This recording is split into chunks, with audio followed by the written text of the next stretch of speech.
34,000 pounds. You guys know I love a good concrete pour day, but finish pours actually give me anxiety. And that's because there's a million things that can go wrong with a finish pour.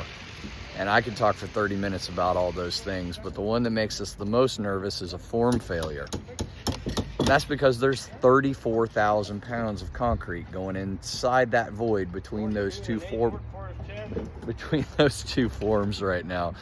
And that's an enormous amount of pressure. So 11-foot tall wall, it's an absolutely enormous amount of pressure trying to push these walls apart, trying to blow these forms out, trying to bow them, trying to test the seams of our form ply. And it's critical that these guys get this thing braced well, and we have methods in place to hold these two walls together. And that is where snap ties come in. So you've heard me talk about snap ties for probably a couple weeks at this point. And what is a snap tie? So a snap tie is this, and these are stainless steel snap ties. Now, between these two yellow plastic bungs is exactly 7 5/8, and that is our wall thickness. So you can see how these go in between our finished form ply.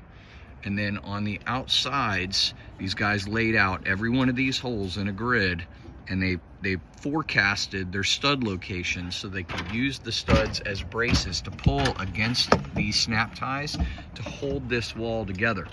And they're going around right now and installing all the clamps on our snap ties. And they are 12 inches on center in this wall, and they are 24 inches vertical on this wall. And it's a very intentional layout, and that is because you're going to see these snap ties at the end of the project.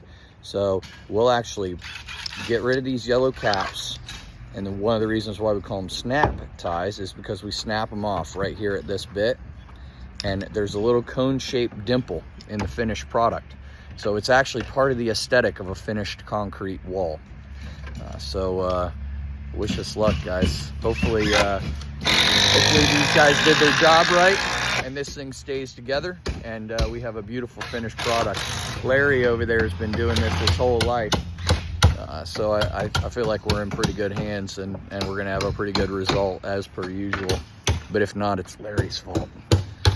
Thanks for watching, guys. I'll follow up with a couple more videos. There's a lot to know about pouring this wall. And of course, we'll follow up with the stripped and finished product soon. Thanks for following.